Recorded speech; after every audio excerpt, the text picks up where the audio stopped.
Bienvenidos a mi canal. Hoy les voy a compartir un kit editable de la temática Encanto, en específico del personaje de Isabela, para que lo puedan hacer uso en sus decoraciones. El modo de descarga y la contraseña estará apareciendo a lo largo del tutorial.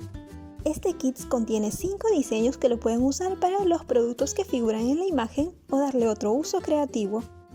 Asimismo, están en formato PDF en alta resolución para que puedan enviar a impresión de modo automático. Este diseño está en tamaño A4, que es para pegar sobre una bolsita de regalo, el cual lo pueden imprimir en papel autoadhesivo. Este segundo diseño es una etiqueta para una botellita de agua con un largo de 20,9 por un ancho de 5,8 centímetros y lo pueden imprimir en papel cuché.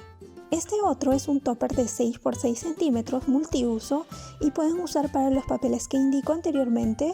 Este es un tag o etiqueta para que agregar algunos detallitos a las cajitas y tienen un largo de 10,7 por un ancho de 6,2 centímetros. Finalmente, este diseño es una etiqueta para envolturas de chocolates y tiene un largo de 15,2 por un ancho de 10,9 centímetros y lo pueden imprimir en papel cuché. Para la descarga del link le estoy dejando en la casilla de descripción y al hacer clic van a seguir este procedimiento y posterior se abre una casilla donde van a ingresar la contraseña, que es Canal Yeli 2023 en mayúscula, y damos clic en el botón de enviar y les aparecerá en este siguiente cuadro donde se encuentra el link del archivo. Damos clic y automáticamente se descarga la previsualización del material para finalmente pulsar en el icono de descarga y bueno, en la parte inferior se descarga el material que esté en formato PDF.